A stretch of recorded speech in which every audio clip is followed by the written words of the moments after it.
and Stacy Ross. Here we go now. It is Game 3, a pivotal Game 3 in Detroit. And, oh, by the way, Josh Naylor's back. He's in the lineup today, obviously. He texted me earlier and told me he was going to be there. Oh, that I just was didn't want nice. to spoil it for y'all. Did you tell him congratulations? I can't That confirm or dad deny. strength going to maybe give him a home run today? You know, it's family business. So just as a heads up for everyone who is wanting to watch here in Seattle, if you didn't make it out to Detroit and if you're not wanting to watch at home, T-Mobile Park is going to be broadcasting Game 3 and Game 4 in the park on the big screen. General admission tickets, $15. Season ticket members can access discounted tickets for $10. Mariners.com/watch party. Let's help preview this one right now. Lineup's already out. Concessions open? Are the concessions open? I don't know. I know parking is cheaper. Okay. I don't know if concessions are open. I got to find out. I got to text somebody. I'll figure it out for us. Yeah, I think they got concessions. Concessions open? Cool. Okay. Get yourself a soft pretzel. Yeah, if Call not, a could it day. be like BYOS, bring your own snacks? That'd be nice. Yeah. Lineup is already out. Rosarena, Raleigh, Rodriguez, Polanco, Naylor at first, batting fifth. Suarez, Canzone, Robles, Crawford.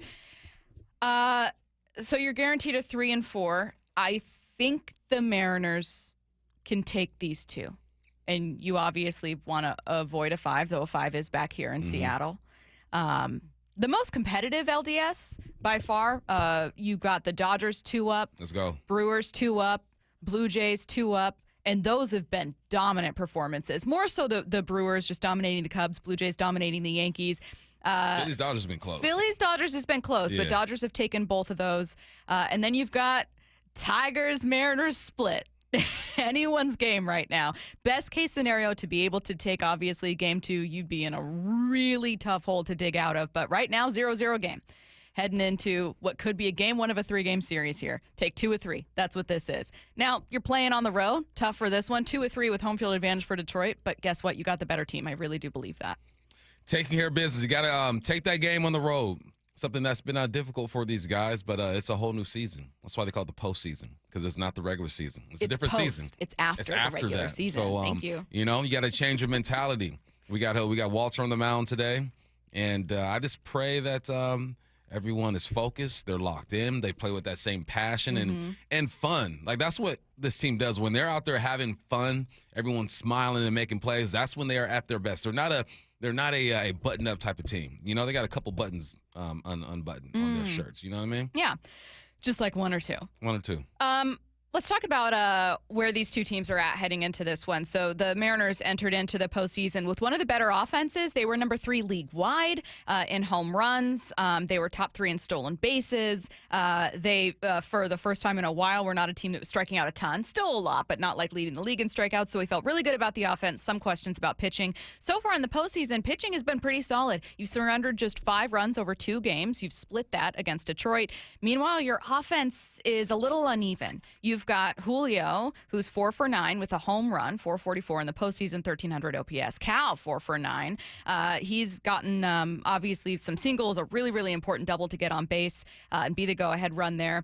OPS of 1,000. Polanco, 3 for 8. We already know what happened yesterday, saving your series with 2 bombs. Everyone else a little quiet right now. Yeah, that's why I'm happy to see Dom back in there. I think he could be the spark plug that these guys need. If you just get contributions from Dom, Suarez, hits a couple into the gap. I think Cal and Julio are such in a great place, and Polanco, that things should be okay. But you know how it goes, man. It's all about on the mound. Who's on the mound? Walter, and how is he going to perform? So I think Curtis was telling me. Curtis, you said he hasn't pitched in 10 days or something like that? September 27th. September was his last 27th. outing. All right, so he should be fresh. He should be ready to go. So I'm excited to see his approach today, and just the extra contributions that this team needs to have success. Because the Tigers, they don't score a lot of runs. That's not what they do. No, I was reading, God, I don't know, Curtis, I don't know if you have the Tigers postseason stats in front of you right now. I saw, is Kerry Carpenter the only Tigers bat with an OPS over 800 in the postseason right now? Yeah, they're not swinging it well. I mean, look, say what you will about, I'm waiting for, Gino to do something. I'm waiting for Randy to do a little bit more. Julio, Cal, and Polanco are OPSing not just over 1,000, but Julio and Polanco OPSing over 1,300. I know that those are in 2 games versus now 5 for Detroit. But still. I don't care. Still. I don't care. You've had most of your lineup be pretty quiet, and you've been the better offense. Yeah. You've you've done what you needed to do individually. Individually, you've done what you needed to do as far as those two. And you know what I like about that is that they're the ones like at the back of a tug of war, right? You put your heavies in the back, your big boys in the back. Curtis, you were probably always in the back of the tug of war. Matt, you too. I mean, yeah. You know, your boy was in the, The middle anchors. or the front. You know, I was in the middle or the front. But Yeah. you put your bigs in the back, and they just hold on for dear life, right? And they just wait for that extra pull. That's what Cal and Julio and Polanco have been doing. They're anchoring this thing. Now you need your littles to get into the mix and Your help. littles. Let's talk about what needs to happen in this one. Adam Jude yesterday. Take the crowd out of it early. I think that was the one recipe that the Mariners used successfully in Houston a couple weeks ago to really take control of the AL West. They jumped on the Astros early and really quieted that crowd. We know what we felt it the last 2 days in Seattle, just with the atmosphere with the sellout crowd and the fans and just how much of a difference that can make. And the players have talked about it. Shoot, even the Tigers players were talking about it the last couple of days. Like, that was the best environment they've ever been in. And it's going to feel similar, I have no doubt, here at Comerica Park in Detroit the next couple of days. Key to a win today, Bump, for you. Key to the win would be to not let the fans ruin your vibe or what your approach is. Me personally, when I used to travel, I would love when fans booed. I love when they talk crap. Some guys like this, some guys don't. But got you fired up. It got me fired up. Why so, did it get you fired up? I don't know, because feeling I'm just I can I'm like, you know, so feed off of it. words I want to say, but I can't say. Okay. I'm like, look at you. Look, y'all looking at us. All right, it's us against all y'all. Okay. So the key would be to have that approach and have your anchors be your anchors and your littles be your littles and sparkle in a little bit of magic. But it's Walter though. Walter has to go deep into this game. Well, and maybe you take some drastic measures in this game. Here's John Morosi with Wyman and Bob talking about if Gilbert leaves the game, the game with a lead. When you look at the way the series sets up, if Gilbert has a lead after the sixth inning tomorrow, I would throw every asset that I can to make sure that I win that game, even if I feel like I'm leaving myself a little bit short for game 4, because the key idea here is you win a game, you guarantee that you get a chance to play at T-Mobile again. That's it. So you win a game and you know that you're going home. And that, I think, is to play some baseball. You win, too. You're going home to play the ALCS. But you win a game, then the Tigers got to come back there to win this series. And I think that's just such an important idea to have out there. Win a game. If you can chase game 3 and it's there in front of you, go do it. You steal home field back with a win today. Yeah. Win today, you steal it back. I mean, technically, winning tomorrow would do it too, splitting the series and heading back to Seattle. But the momentum is different if you do it today. 2 wins in a row, and you know you need one more, and one of those games are back in your house where you have the best record in baseball post-All-Star break. Yeah. And you apply more pressure. You win today or you lose today, the pressure's on you. Yes, exactly.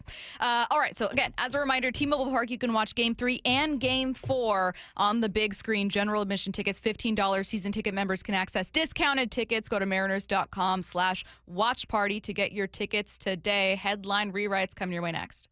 After a split of the first 2 at T-Mobile. Blasted left field. He's done it again. Jorge Polanco. It's Tridents up for Game 3 in Detroit. I know they're not going to like us over there. The Mariners look to pull ahead in the best-of-5 division series today. First pitch at 1:08. Extended pregame coverage starting at 10 a.m. And there's only one place you can hear the American League West champion Mariners in the playoffs. Seattle Sports on 710 and the Seattle Sports app. Are you thinking about getting a new TV this week at prime prices? Maybe a Samsung, LG, or a Sony? Before you click, you should check out Video Only, because they've got below prime deals. That's right, top-rated TVs at better than online prices. Curbside pickup or home delivery are available. Don't click before you call Video Only, because if you do, you'll be sorry. Start having fun.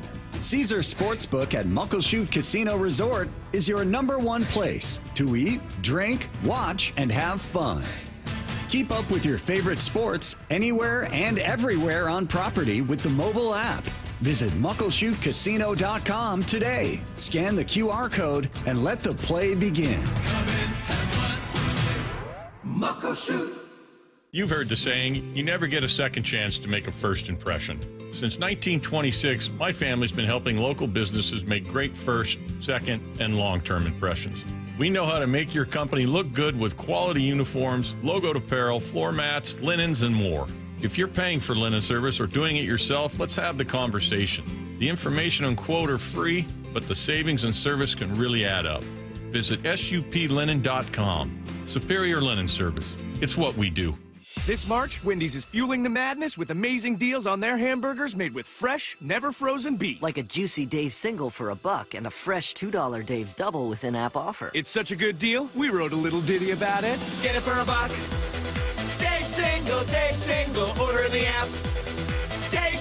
Dave's single, get it for $1. Choose wisely, choose Wendy's, official hamburger March Madness. Limited time offer. Participating U.S. Wendy's. See offer details and redeem at Wendy's app. Account registration required. Fresh beef available in the contiguous U.S. and Alaska. Get in the zone, AutoZone. Annie's first oil change wasn't as hard as she thought because she went to AutoZone, where a friendly AutoZoner helped her find the right oil and save on an oil filter.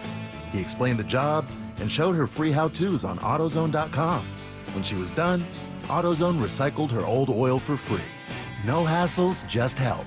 Everything you need, nothing you don't.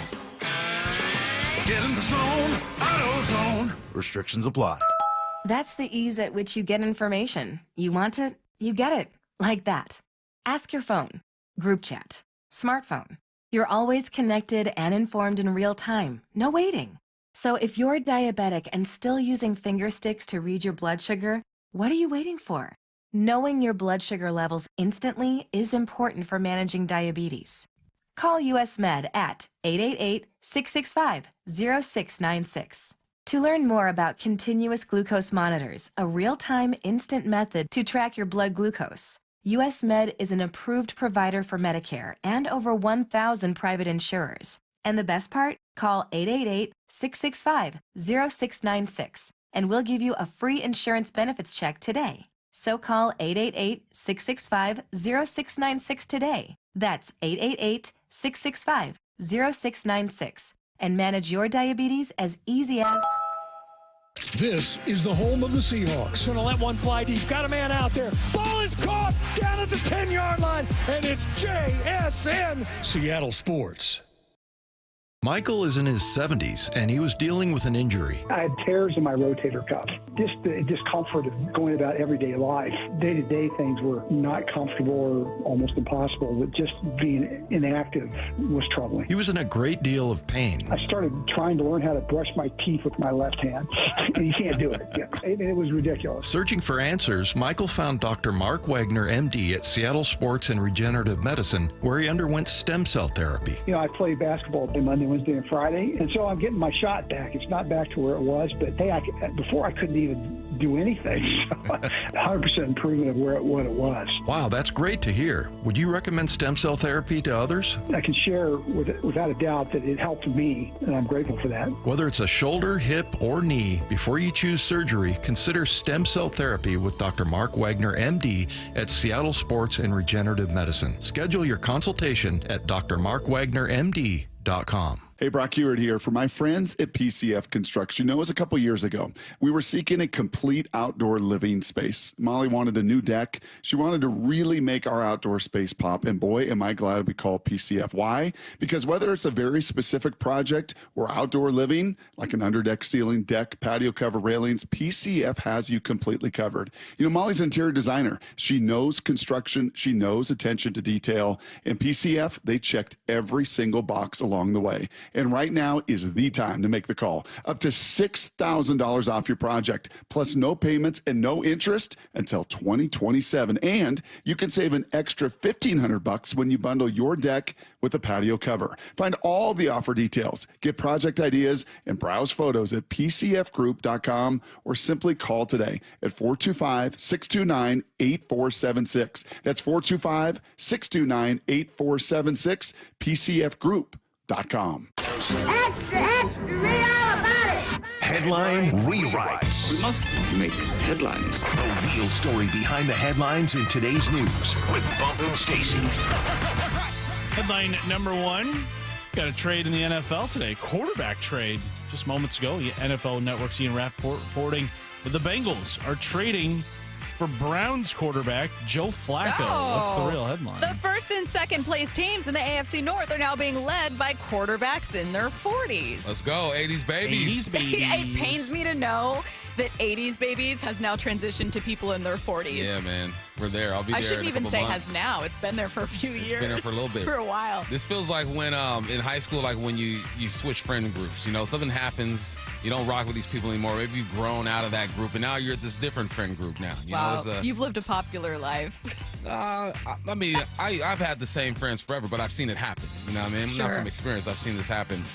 That's how desperate the Bengals are. The Bengals are like, let's just hold on for dear life. Hold on for dear life, and maybe when Joe gets back, we're 500 or just under 500, and we have a chance to get it done. What I do like is that Dylan Gabriel is now the solidified number 1 over there in Cleveland, and Shedeur is the number 2.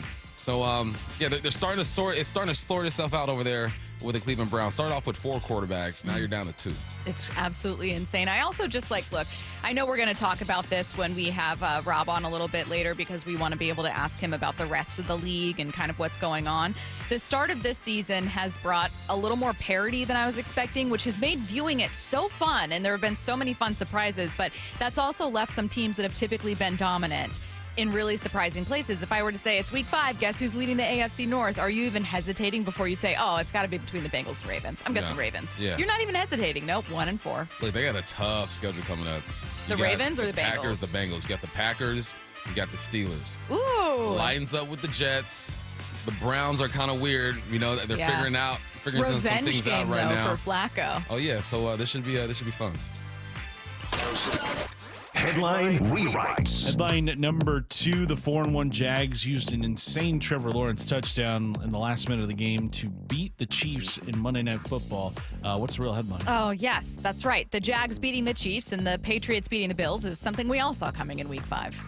I love this, man. That was a fun game to watch. Patrick Mahomes balled out. 29-41, 318, 1 touchdown, 1 interception that went 99 yards to the house. Big up Devin Lloyd. Trevor Lawrence balled out 18-25, 221, 1 touchdown, 1 interception. Guess who led both teams in rushing? For the quarterbacks. Chiefs, the quarterbacks. Mahomes 60 and a touchdown. Trevor Lawrence 54 and 2 touchdowns. Remember when Trevor Lawrence and Cohen had that moment where Trevor Lawrence kind of brushed him off? Yes. Right?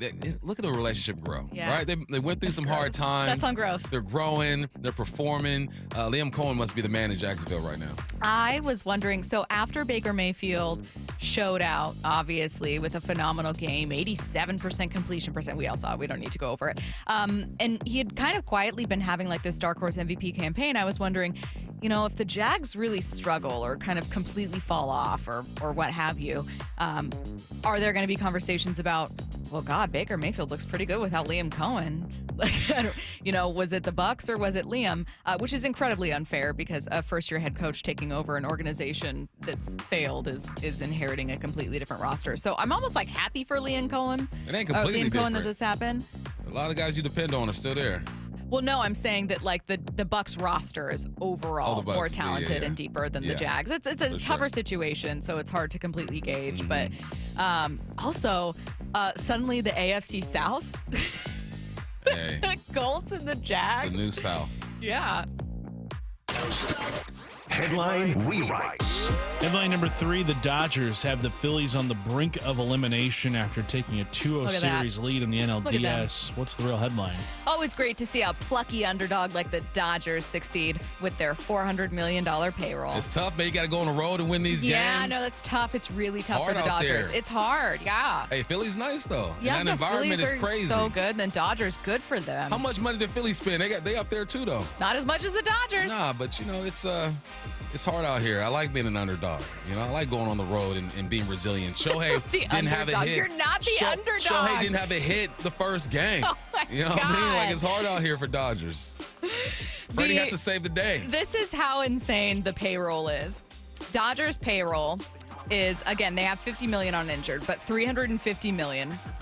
Phillies are number 3, so it's wow, that's crazy. See? Wow, good for them. $290 million. There is still $60 million separating the number 1 roster of the Dodgers from the Phillies, who are number 3. Yeah, it's World Series obscene. or bust, right? Yeah. Over here with Seattle, we're like, yeah, this is I'm happy to series be by here. series. No, we're not it's happy to be here. ALCS. It's like Get to the ALCS. Let's go. taking one series at a time. Exactly. Dodgers fans, we're looking way down the road. How do we get to the World Series? So, but I'm glad they went to Philly. It was a tough one, though. It wasn't easy out there. It was some close games. So Yeah. big ups to the Dodgers. Are you guys surprised by how the LDS have kind of unfolded so far, with really Detroit and Seattle being the only one that's not only even, but that's been really close? I mean, the biggest surprise to me is the Blue Jays just smacking the Yankees like that. Completely dominating them. I wasn't expecting that. I think they're going to get a game, though. The Yanks will get a game. I think I thought Philly and the Dodgers would split one. I did too. And I thought they'd go to L.A. Tied 1-1.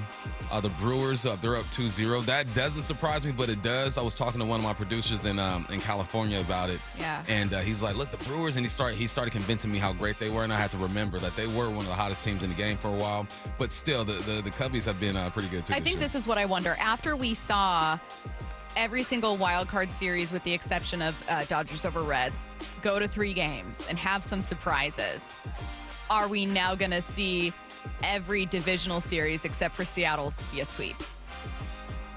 Yes. I think it's a wrap. So you think the Blue Jays are getting it done today? Blue Jays and Yankees, by the way, are going to be the later slate, 5 p.m. today on That's the FS1. one that a bit more skeptical about. The Yankees, is because I feel like they can get it done, but Well, and they're back home. yeah.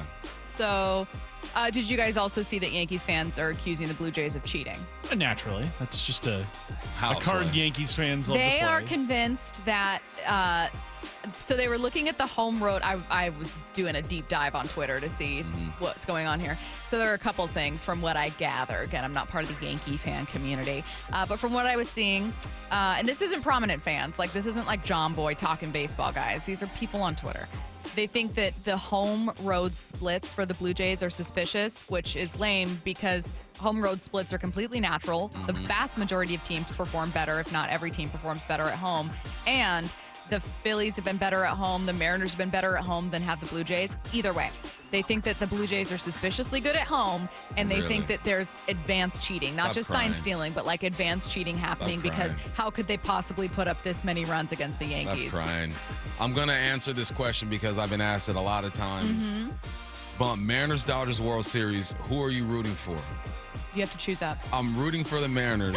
I'm not rooting for the Dodgers, though. I'm super excited if the Mariners win.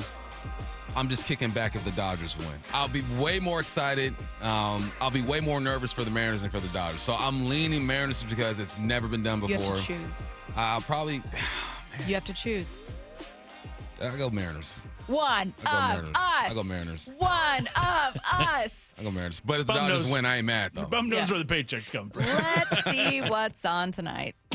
What's on tonight with Bump and Stacy, brought to you by Caesars Sportsbook at Muckleshoot. Now, here's what's on tonight. It's game 3, of course, of the ALDS between the Mariners and Tigers from Detroit. It's actually this afternoon. Mariners pennant push starts with us at 11 a.m. Pregame comes up at noon. First pitch at 1:08 p.m. on Seattle Sports. Rob Staton of Seahawks Draft Blog is calling for the Seahawks to be aggressive. He's going to explain what he means next on your home for the Mariners pennant push, Seattle Sports, and the Seattle Sports app. After a split of the first 2 at T-Mobile, Blasted left field. He's done it again.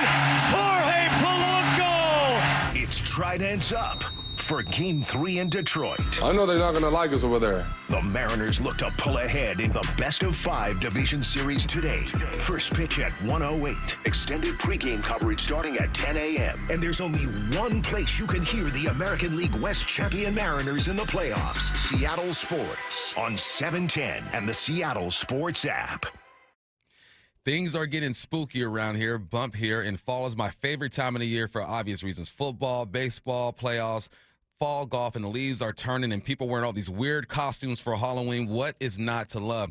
This year, I want to start a new tradition. Make the easy drive up north on I-5 to Silver Reef Casino. They have everything you need. Deluxe rooms where you can actually spread out and relax and feel comfortable. Then head downstairs and watch the games on the big screens at the sportsbook while grabbing a bite. Then head outside and got a tee time at Loomis Trails Golf Course. They have race that you can't beat for a course this nice. There's waters, there's trees, and for a couple of holes, you feel like you're out there all by yourself. While golfing, the missus can check out the spa and we'll meet back up for a delicious dinner at either the steakhouse or the cantina. Sounds like an awesome trip. You should do it too. It's off I-5 exit 260, silverreefcasino.com. If you're 55 or older and into that whole saving money thing, T-Mobile has an exclusive phone and internet bundle just for you. Right now, get 2 unlimited phone lines plus 5G home internet for just $30 each per month with autopay, plus taxes and fees. And with 5G home internet, setup is easy with just one cord and no technician needed, which is great if you're also into that whole keeping it simple thing. Switch now and experience the best mobile network in the U.S. Visit your local store to start saving. T-Mobile, it's better over here. Based on analysis by Ookla of speed test intelligence data Q4 2024 to Q1 2025. Ookla trademarks used under license. Unlimited on our network. Customers on voice plan may notice speeds lower than other customers and further reduction if using more than 50 gigs a month due to data prioritization. Video streams and SD on this plan. Home internet pricing after $20 a monthly bill credit plus $5 per line without autopay. Debit or bank account required. See 5G device coverage and access details at T-Mobile.com. So my mother is thinking of switching from Verizon to Pure Talk, but she's worried the deal sounds too good to be true. Michael, she said, how can those Pure Talk people offer me the same basic service as Verizon for so much less money? I said, Ma, go ask Google how much Verizon spends on advertising and promotions. A few seconds later, my mother said, oh my goodness, $12 billion a year? That must be a typo. I'll tell you what I told my mom. It's not a typo. Verizon spends $12 billion a year on advertising and promotions, and their customers are paying for it. Well, Pure Talk doesn't spend that kind of money on commercials. Trust me, I would know. That's why they can offer you and my mother unlimited talk, text, and plenty of data on a crazy fast 5G network for just $25 a month. And if you're a business owner, you could really save a fortune. Dial pound 250, say the words Mike Rowe, and you'll get an additional 50% off your first month. That's pound 250 Mike Rowe. Pure Talk. Everything you need and nothing you don't. Seattle Sports has your chance to win 4 tickets to the Seahawks Monday Night Football game October 20th. Head to the Seattle Sports app, click the Win tab in the bottom right corner, and enter to win. You can enter once per day, so the more times you enter through the Seattle Sports app, the better your odds. Do it every day, October 7th through October 13th. Details and rules at seattlesports.com/win. From the home of the Seahawks, Seattle Sports. This is where you hear your AL West champion Mariners in the playoffs. Seattle Sports.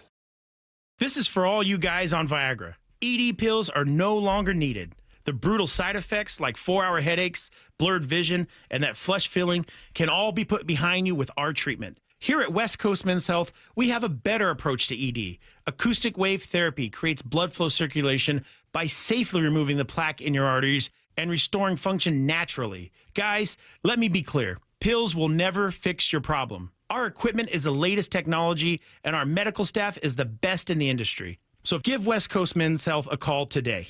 Speak with our clinic manager. Ask him any question you like, how it works, the science behind it, and even the cost. If you suffer from ED or Peyronie's disease, give West Coast Men's Health a call today. It's not just about better health, it's about a better life. With clinics in Redmond and Tacoma, call 206-519-6541. That's 206-519-6541. Online at westcoastmenshealth.com. Are you trying to buy a new home, or are you a local real estate agent seeking financing for a client?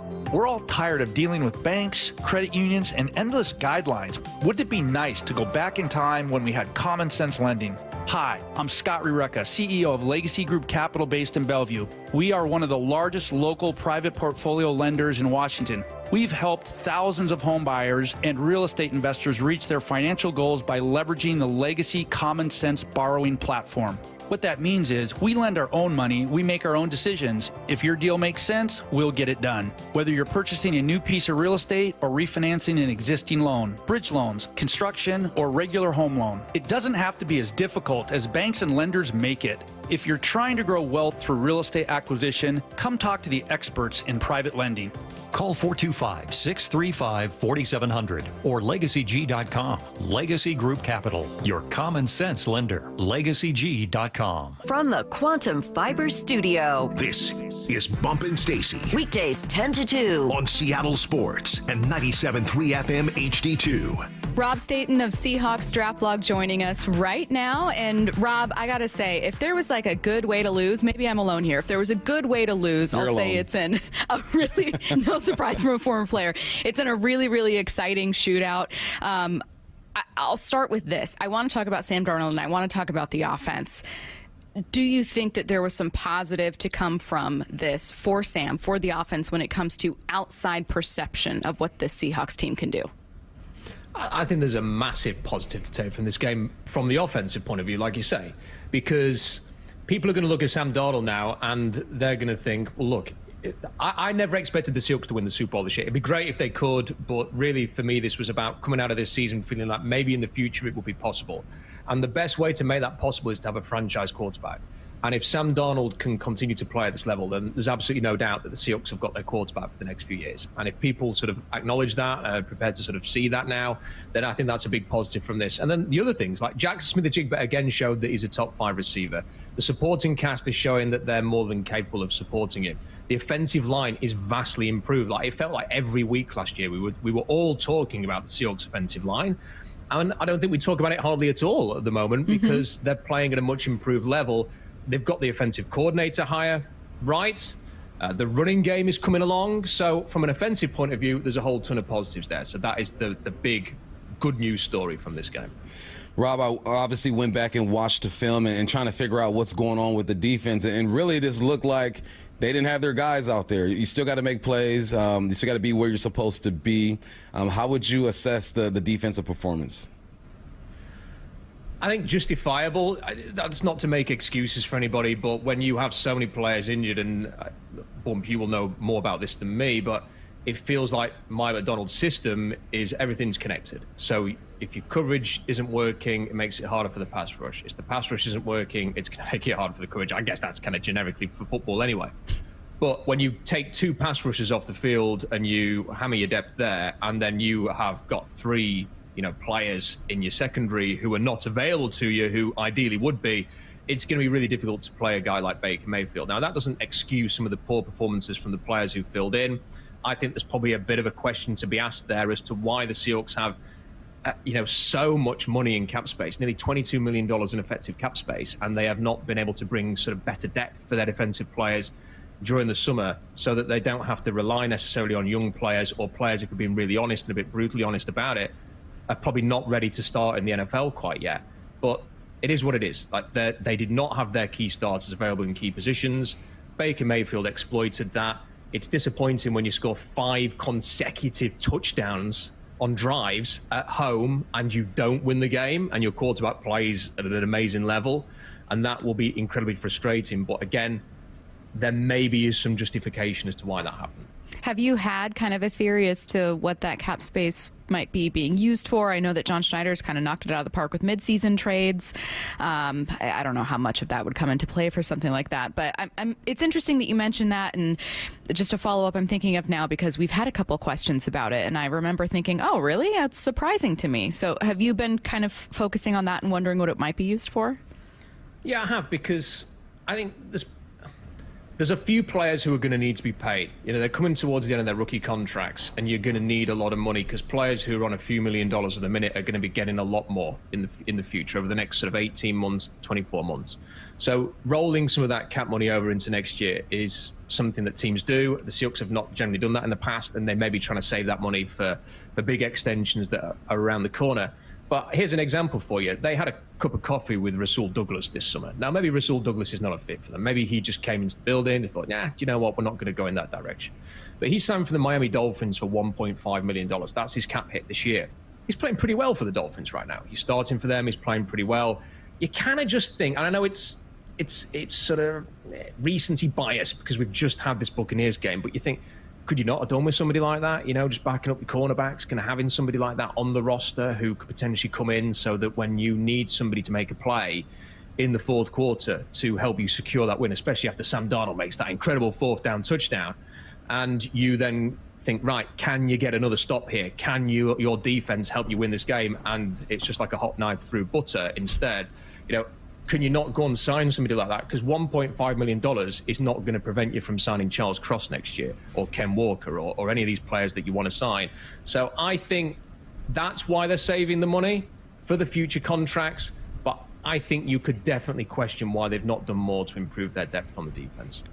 You talk about signing guys, extending and all that good stuff. And there's a guy who's been making plays the last, maybe year and a half that I don't think gets enough love. Derek Young, man, I feel like they need to go ahead and extend this guy right now. Do you feel like his role can expand a bit? I mean, you get one target last week, a 36-yard gain. He's making plays on special teams. How do you feel about Reek? Well, look, that play downfield, Sam Darnold's taken a shot there, and I think credit to the quarterback for taking that shot, trusting the receiver to go and make a play. But what a play that was. There was that play and the Jackson Smith-Njigba play downfield where you've got to win one-on-one. You know, that wasn't, none of those guys were clearly wide open. They had to go and get the football. Great play by Derek Young. The kick returning advantage that he was giving the Seahawks, and the number of short fields that they had as a consequence of the work that he was doing there.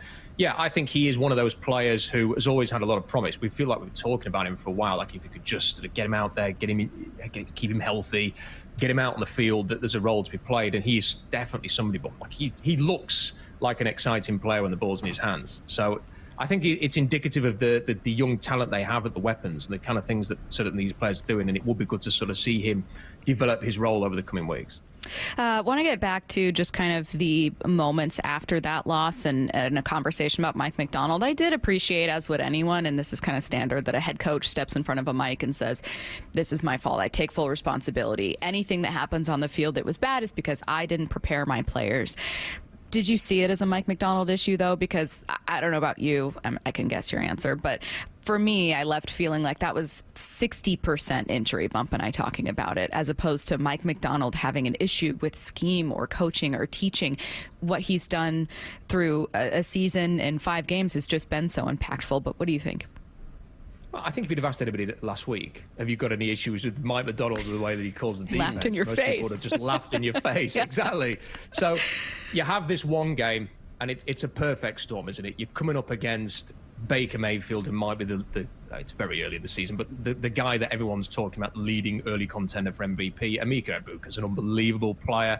And that offense is humming at the moment. So you've got that, you've got the injuries. I personally don't think anybody should overreact to this one really painful loss as meaning anything long term with Mike Macdonald. I think the thing for me, though, is I think he will get this right. I think the defense will get healthy and he will get this right. The thing that kind of is maybe worrying me a little bit more than that is the fact that this is a number of games now where the Seahawks have kind of got in their own way.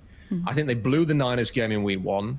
They made the Steelers game harder than it needed to be. You know, they shouldn't have been trailing by 7 points at halftime in that game. It was much closer than it should have been. They nearly blew the Arizona game because late in the game, they chucked away a really good lead. And then they've had this game where you have another missed field goal, you have the Jalen Milroe fumble, you've got the defense making mistakes in the second half to allow Tampa Bay to just get these incredibly easy touchdowns. The Seahawks have got to get out of their own way. You know, they're making too many mistakes now. This is a team that could be 5-0, 4-1, and they're 3-2 instead. And they are not going to get to where they want to be this season unless they stop getting in their own way. I don't know if you stayed up or maybe you watched the game this morning, but the Jags look like they're for real. And, at the beginning of the season, since I was a kid, I look at the schedule and go win, loss, loss. And I have this one as a win at the beginning of the season. I think I still have it as a win, but how do you see this one going down? I have bad memories of the last time Seattle played in Jacksonville. And was that the game where Quinton Jefferson was like fighting with the fans afterwards and stuff like that? It just, for some reason, that game felt like it was 3 games. Like they've had 3 bad losses there. It's just the one game. But I don't know. I looked at this game and probably thought this was one that they might lose just because it's a long trip. The Jags just seem to have a little bit more about them this year and a little bit more energy. New head coach. Trevor Lawrence is getting a new lease of life. I did watch that game. Wasn't that game just like the weirdest latest example of how strange this NFL season is. Like, you could have watched a whole bunch of games on Sunday where you think, end of the first quarter, midway through the second, you kind of feel like the game's got, Miami had a great lead and the Eagles had a great lead. And there's so many teams that had like big leads. The Chargers were another one. And then the game just completely flipped. So you're kind of watching it thinking the Chiefs are going to handle this. The Chiefs are back. The Chiefs are going to get to the Super Bowl again. And then by the end of the game, you're kind of thinking, no, that's not true at all. And the Jaguars, fair play to them for coming back. That weird play where Trevor Lawrence basically had to lie down and then got up again and scored the touchdown. That's going to give them a lot of energy. But what I would say, this is the one thing that I'm maybe clinging on to, is that it's a short week for the Jaguars. That's a big emotional victory against a quality team like Kansas City. How often do you see teams have these big emotional late wins and then they have a letdown the following week? So I'm hoping that that's going to be the case for the Jags. I'm glad that Bump brought that game up, because I think what surprised people, there's a couple things that have surprised people about this season, but like the Chiefs start is one of the things that have surprised me in terms of their record. The Ravens being 1-4 has really surprised me, and obviously you can tie it to injuries and you can look at context, but I wanted to ask you about, hey, here's a league-wide look at some of the surprises we've had this season. What's good news for Seattle, for instance? The Eagles had been undefeated, just dealt their first loss, but they don't feel quite as dominant statistically as they did last year, and that could be good news for Seattle. Meanwhile, outside of San Francisco, the other NFC West teams lost this weekend. So when you look league-wide, are there things you see, maybe early trends, some changes, some surprises that you think bode well for Seattle's playoff chances? I think the thing that bodes well most of all is it just feels so wide open. Even the AFC feels wide open. We've always kind of said the NFC is open, but even the Bills are losing at home to the Patriots now. Joe Burrow is injured.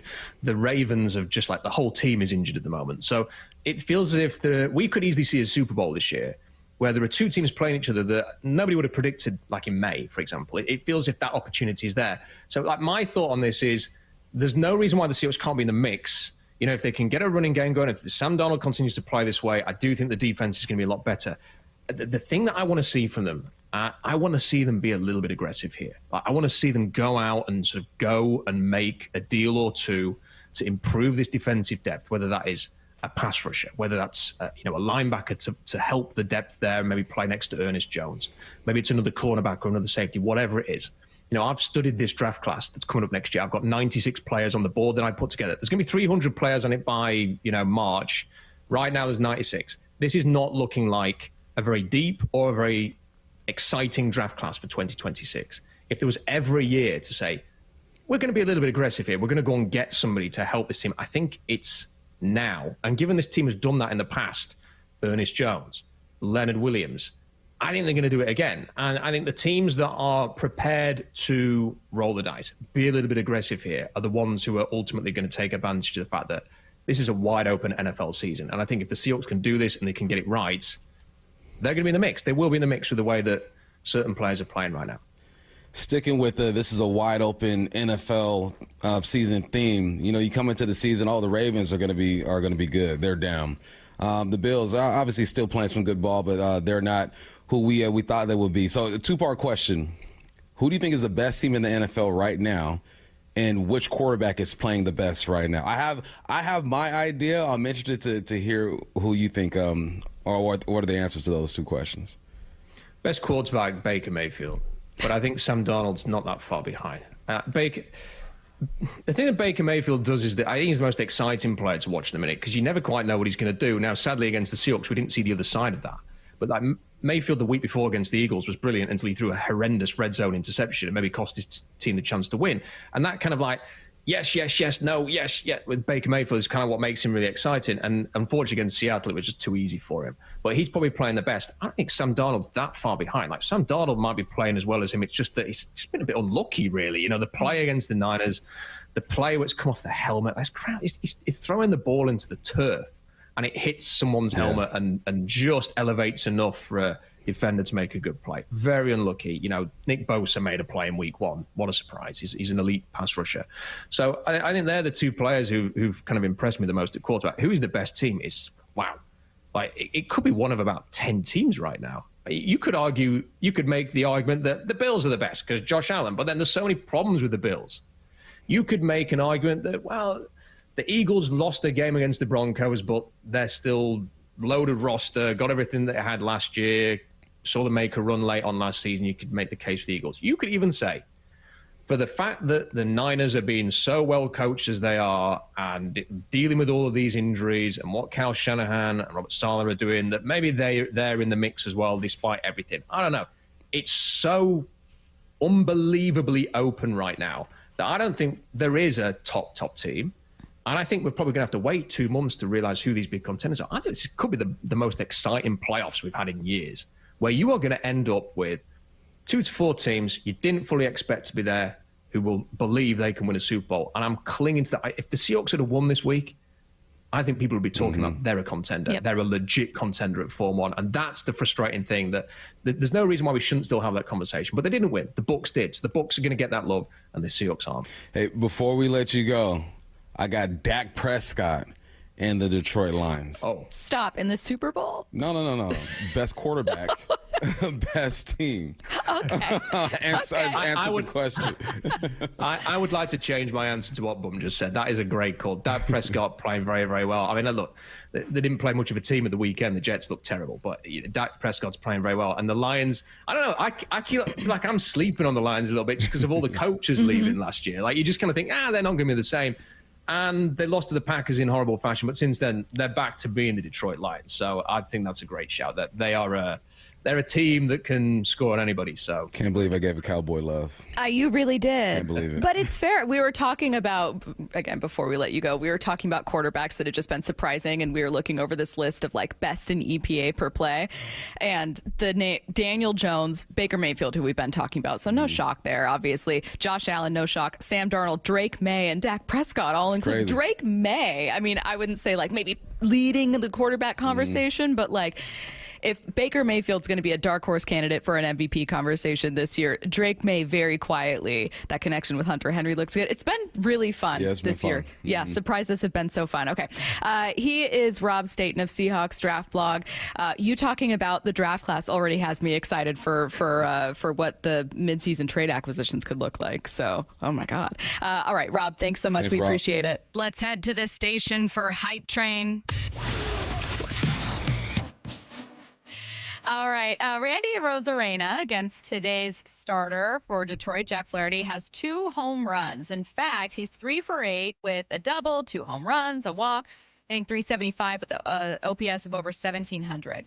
We've kind of been waiting to see a full version of playoff Randy. Now, he had a really hard hit leadoff single against Skubal, which was awesome to see. But I think we've been like, well, what if there's more there? I think that changes today. First Hype Train. Randy Arozarena hits a bomb today. I'm going to just give you a heads up. If any of your Hype Trains have anything positive to say about the Mariners, I'm going to be on that train. Okay, well, we'll see what the next one is. So, yes, of course, Randy's going to go yard. Man, let's go. And he's going to wear his Cuban Links chain.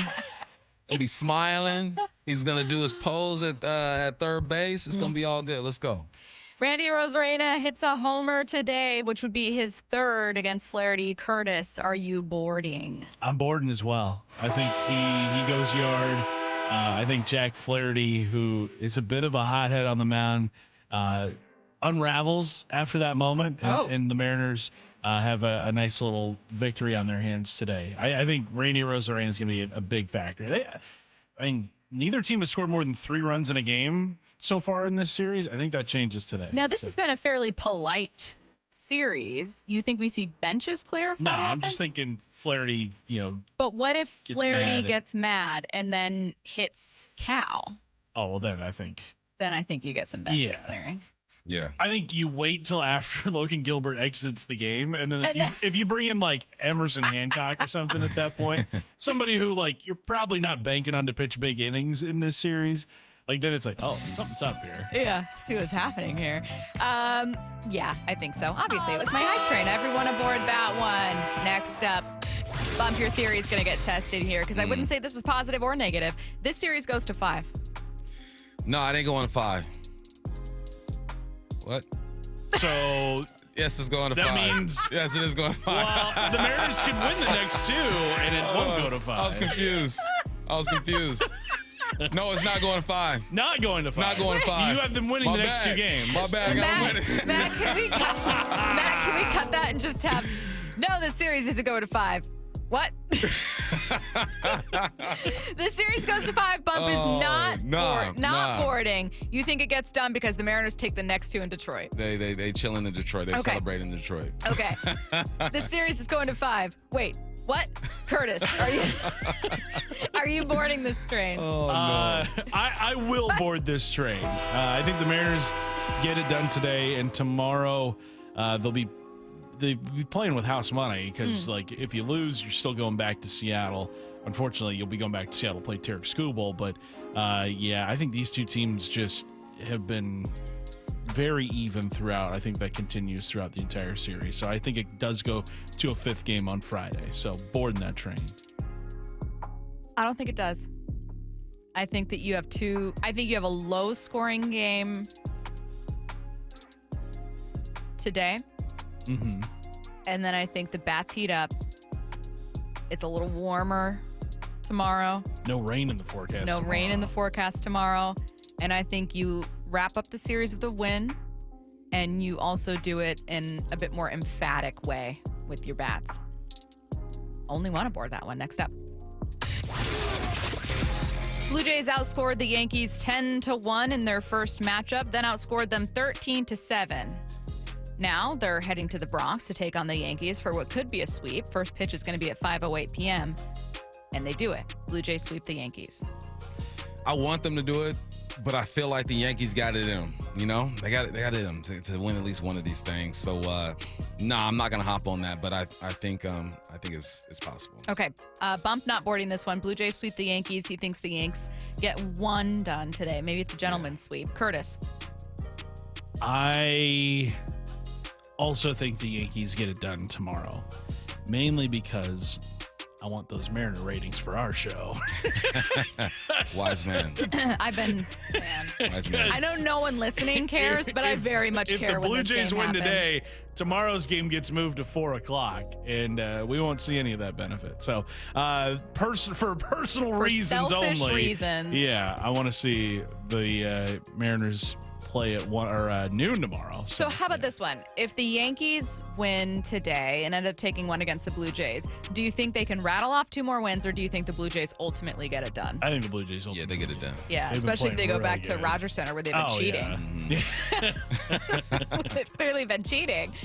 Yeah, I think they do. They've got so much momentum. I think they do, and I think we see a later start for Seattle tomorrow. All right, why don't we just end it there? I did get an update sent from someone. We were wondering what concessions were available. The walk-off markets in section 126 and 141, Ivers in 117, and then Ballard Pizza are going to be open for concessions. Also, parking is $10 for the Mariners parking garage.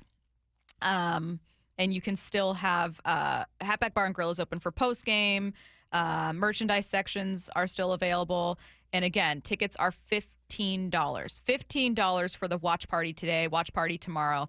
It's at mariners.com/watch party. All right. Last thing here before we get to our Mariners show, we want to send one of you and 3 friends to watch the Seahawks Monday night game against the Texans on October 20th. All you need to do is open the Seattle Sports app and click on the Win tab to find out how. If you don't already have the app, just text the word app, APP, to 866-979-3776, and we'll send you a link to download. Enter daily to increase your chances to win. This contest runs through Monday, October 13th. We are getting to the Mariners pennant push. All Mariners 11 to noon, and then you got the Mariners pregame show from noon leading up to a 1:08 start for this game. Mariners insider Shannon Drayer joins us next. After a split of the first 2 at T-Mobile. Blasted left field. He's done it again. Jorge Polanco. It's Trident's up for Game 3 in Detroit. I know they're not going to like us over there. The Mariners look to pull ahead in the best-of-5 division series today. First pitch at 1:08. Extended pregame coverage starting at 10 a.m. And there's only one place you can hear the American League West champion Mariners in the playoffs. Seattle Sports on 710 and the Seattle Sports app. $5,000. That's the average amount of money people in the U.S. are now spending on gas in a year. $5,000. That's crazy. If you drive, you have to download Upside, the free app that gives you cash back every time you get gas. That's right. You can earn real cash back with Upside just by buying the gas you're already buying. You can literally start earning cash back today. I use Upside every time I fill up, and I've already made around $300. You're putting gas in your car anyway. Why not get real cash back? If you like free money, download Upside. I'm saving the cash I earn from using Upside to help pay for a vacation later this year. Download the free Upside app now to earn cash back every time you buy gas. Use promo code POWER to get an extra 25 cents per gallon on your first tank. You can cash out anytime right to your bank, PayPal, or a gift card for Amazon and other brands. Just download the free Upside app and use promo code POWER for a 25 cents per gallon bonus on your first tank. That's code POWER for a 25 cents per gallon bonus. What is that sound? Ugh, that sounds like a plumbing sound. Luckily, there's a company that fixes all the plumbing sounds across Puget Sound. That's All Sound Plumbing. Puget Sound's plumbing experts. Have a sound? Visit allsoundplumbing.com. Cancer impacts so many families, including mine. Former Washington Husky Mario Bailey here. My mother was treated for cancer at UW Medicine. As devastating as cancer is, there is hope. Because the Cancer Vaccine Institute is developing vaccines to treat and prevent the deadliest cancers. Patients who received vaccines over 20 years ago are still alive today. Please join me and make a donation to the Cancer Vaccine Institute at local Safeway stores. Learn more at uwcvi.org. Has it been hot in your house this summer? Maybe worried about the cold coming in this fall and into the winter? Might be because your insulation's just not up to snuff. That was my problem, Mike Salk here, and that's why I called Crawl Pros. They came out, they did a corner-to-corner inspection of my crawl space and attic, and they fixed that problem once and for all. If your home has any damaged insulation or no insulation in the attic or crawl space, you're bleeding money every month to heat and cool your home, but you don't have to.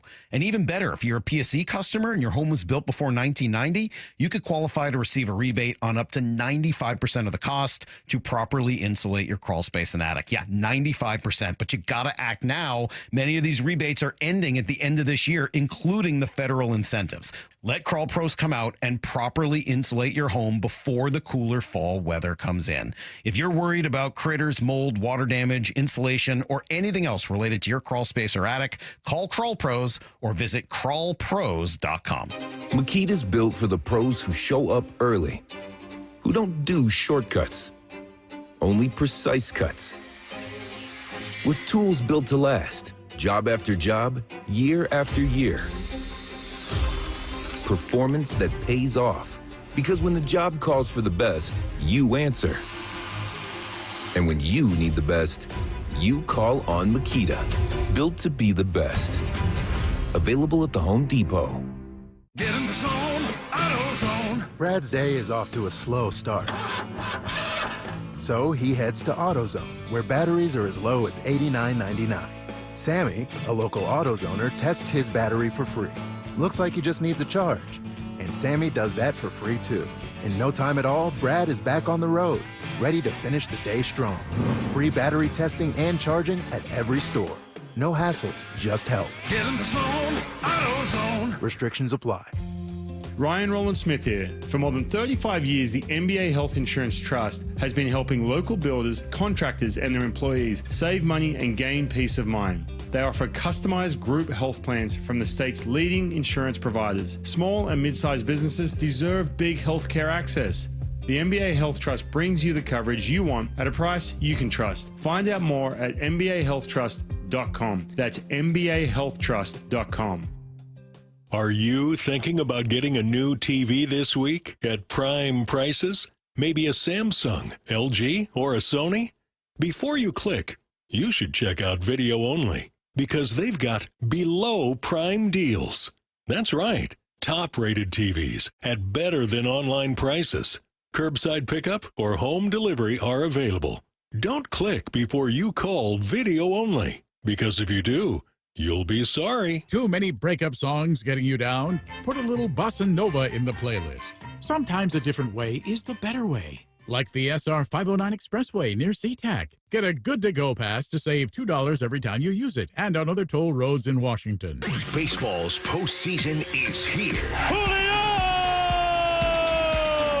Seattle Sports Playoff coverage is presented by Honey Bucket, 710 KIRO AM Seattle and KIRO FM HD2 Tacoma.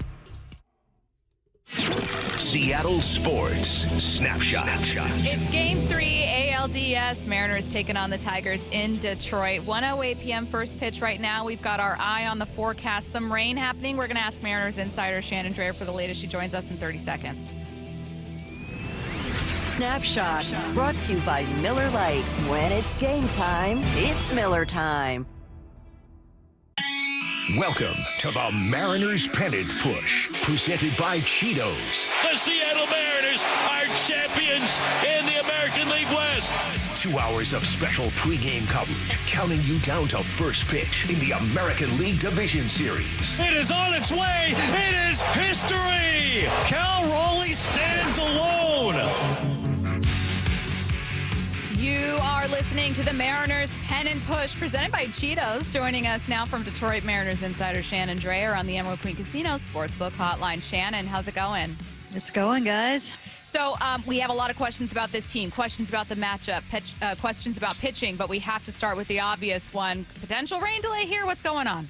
Well, it does look like it is probably kind of misting out there right now. The tarp is still on the field. I believe there was going to be another update to the teams at 2 o'clock, which is right about now, so perhaps we'll hear a little bit more in the coming minutes. But the relievers are out on the field going through their pregame work. There will not be any batting practice or anything like that. So we're in kind of a holding pattern right now. Nothing has been delayed or anything like that. We just don't know. Shannon, we got Logan on the mound today. Curtis and I were talking about how many days he's had off. 10 days since you've last seen him. How are you feeling about him? What do you need to see? Yeah, you know, I think that he is somebody that isn't necessarily going to be fazed by the extra time. I think that is good for the pitchers in particular, and they really can replicate what they do. It's not like this is going to be his first postseason appearance.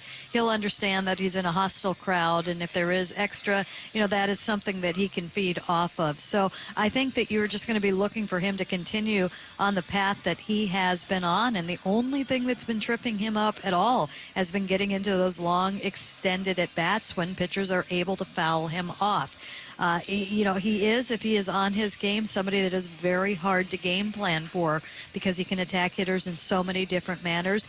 And along those lines, he and Cal Raleigh are going to have to figure out pretty quickly what the plan of attack for him is, for the Tigers against him is. Are they going to come in and be aggressive out of the gates, or are they going to try and get that pitch count up? And at some point, if he has all of his stuff working, they're going to have to eliminate some things and say, all right, I'm going to have to sit on this or I'm going to have to sit on that. So I think that the chess match will really play into this one because he certainly has the weapons to get this lineup out. But you've already seen that on the other side, A.J. Hinch has even made an adjustment with the lineup as he is leading off Kerry Carpenter. So they're all over this. They have a plan, and figuring out what that'll be, I think will play into this as well. Shannon, this is the return to the scene of one of the turning points of the Mariners season this year was that 3-game sweep heading into the All-Star break at Comerica Park. Any talk from the guys about that, or is that just so far in the rear view that there's not a whole lot you can take from that when you head into a series of a couple of must-win games here? Yeah, I think they're very focused forward. I think they did very much buy into it's 0-0 right now, that you wipe out everything that you did before. You know, they are where they are, and they've obviously accomplished some really great things since then. But everything is different at this time. I think you're going to be seeing pretty much the same lineups that you saw the last time that they were here. I think it helps that they are comfortable here. There should be no real surprises here for them. But it is truly, you know, you hear this every day in the sport, it is truly one day, one game at a time. So I don't know that other than the familiarity that they take too much from that. I think I have more faith in the Mariners lineup overall than the Tigers. Obviously, I don't want to take away from Detroit at all, but I just happen to like the matchup for Seattle. That being said, it goes so much deeper than that. You know, part of it is also going to be the chess match between the two managers here. Dan getting a little bit of flack in night one with not taking Kirby out, not putting in Spires. Seemed to maybe course correct in game two. I don't know if that was the impetus behind that, but I'm going to guess it was part of it. We know A.J. hinge his experience. Has Dan talked at all about maybe some of what he's learning? Has he been tight-lipped? What have you made so far of the managerial match between these two? I think it's basically we've got to just take a look at what we are seeing. And it's not, he's really not terribly expansive on it, but we absolutely did see it. And I think we've talked about it on some shows, and I think it has been talked about. But, not going to the bullpen in game one seemed like more of a gut move. And I think the book would have been, you do. It's the third time through. This guy has had George's number, throughout the year. And maybe this is where you go and you deploy your best left-handed arm. And sure enough, the situation came up the next day, and he did. He did go by the book in that situation, and that apparently paid off.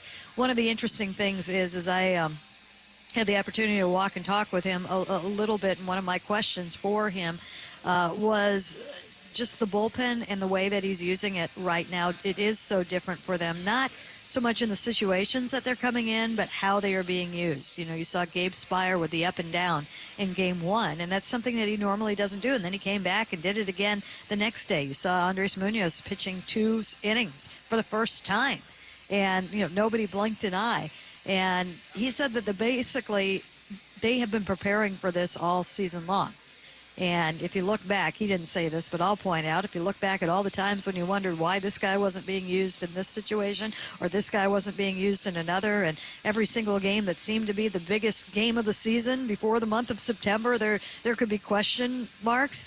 It's, the long game that they are looking at playing with these guys. So knowing that you are going to have that extra rest during the postseason because of travel days, you won't see 3-game series in a row until the next series, I think has really, helped ensure that you are going to see your best arms out of the pen, that you shouldn't really be looking at a tired pen at any point. And at that point, it just comes to everybody is ready, and they are ready for whatever you ask from them. And I talked to Andres Munoz too, and he said he didn't think twice about going back for another inning or coming in what appeared to be early. So I think there's been a lot of preparation, and in that sense, and how he is using the bullpen is very different. And it is, I'm going to my best guys as soon as I can, and if I need to use them in different ways, I absolutely will, because they're ready for it. Shannon, I was talking to Stacy, and I said, as a guy who's not around the team like you often, when I see them play their best is when they're loose, is when they're having fun. Would you agree with that? And has that approach changed throughout the postseason, or specifically on the road here in Detroit? I think there has to be a certain level of looseness, and I think that is also a balance. And I think they're in a good place with that, and I think that we saw that really displayed in game two, the way that they were able to bounce back. I mean, that was a devastating blow. That was the game one, was the game not only were they supposed to win, but they needed to win. That would set them up beautifully. And you need to basically win every game that Tarek Skubal is not pitching in. And they came back and they returned fire on that one, and that, okay, well, we'll just go out and we'll beat Skubal. And you saw, you didn't see anything from the moment that you got to the ballpark to the moment that the game started that would indicate that anything was lingering or that anything was different than when they faced him in the regular season. It's like, we got to go out, we got to win this game. What's happened has happened, and move forward. And that's been a hallmark of this team. They've been able to do it all season long, even when it was as tough. That was easily the toughest loss of the season because of the circumstances. And I think that night it took a little bit longer to get over it. And I think there were some players that were just literally stunned in the clubhouse afterwards that, they did not win that game. So I think they're in a good place. I don't see anybody, that looks like they're anxious, tight, nervous, or even trying to do too much. We saw that in game one, I think, a little bit. And since then, perhaps that helped a little bit, and that helped focus everybody in a little bit. But what we're seeing right now, and what we have seen for the majority of the month of September, we haven't necessarily seen it all year long, is truly trusting those around them to do their job, which means that's all you have to do is your job. So I think that in that case can help you play loose, in that you're not going out there with the weight of the team on your shoulders. And by the way, they're not putting that on you, you're putting that on yourself. And good things happen with this lineup when they do that. Shannon, I cannot remember a more anticipated childbirth than the ensuing birth of baby Naylor. And Curtis has 2 kids. Yeah, exactly. You want to try again? The state, yeah, okay. So outside of the Rogers family, the most anticipated childbirth in 2 years since Blair Rogers was born. We'll add that caveat. Blair, you're way up on the list.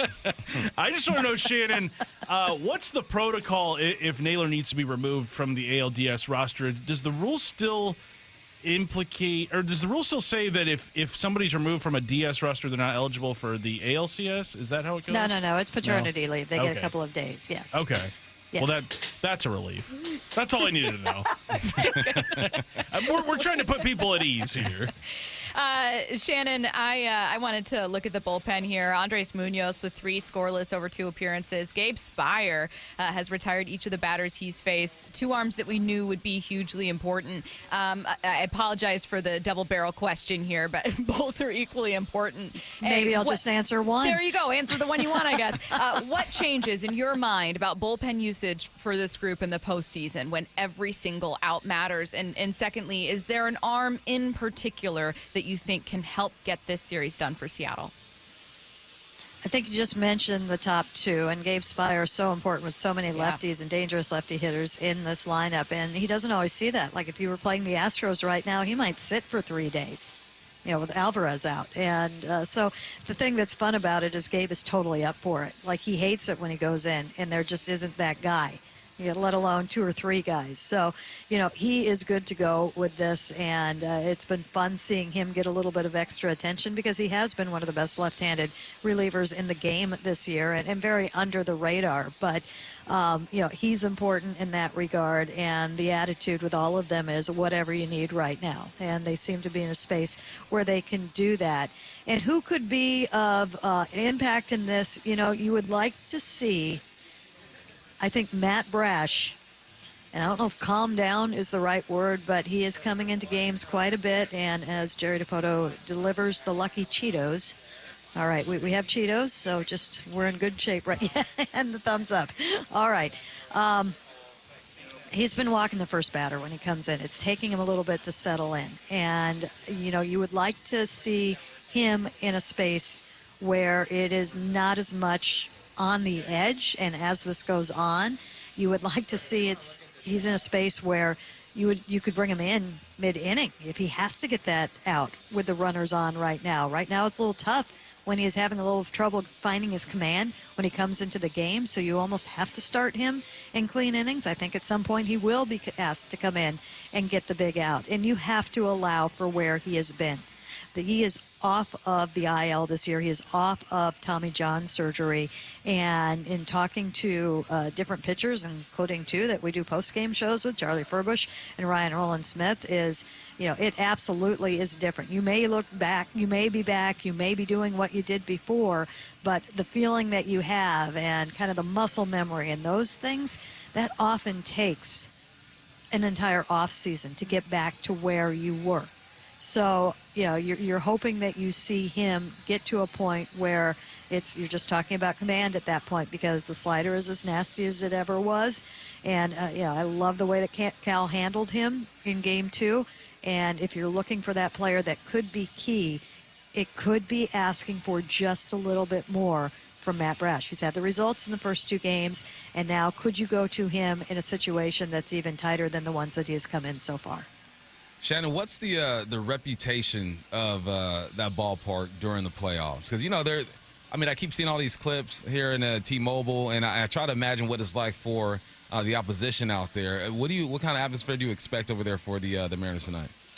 I think it should be good. I know they had a little rally here at the park last night. They did a drone show here last night. It'll be a little bit different because it is colder and wetter, and it is, rainy, so I would imagine some of the crowd will be a little bit later in coming. It's also during the day, so that might be a little bit tougher. It might be a later arriving crowd, but I can tell you that when we were here earlier in the season, it was a fantastic crowd. It was neat to see the big crowds here again They do appreciate their team. So I would imagine that it will be like most playoff crowds, home crowds that you see. And they're going to be loud. They're going to be going for their guys. I know that the Tigers are happy to be home right now and that they did hear it in Seattle. A.J. Hinch talked about that today in his media session here, that, particularly behind the dugout, they heard a lot of things. So, and I've also heard from some of the folks with MLB that they were just so pleased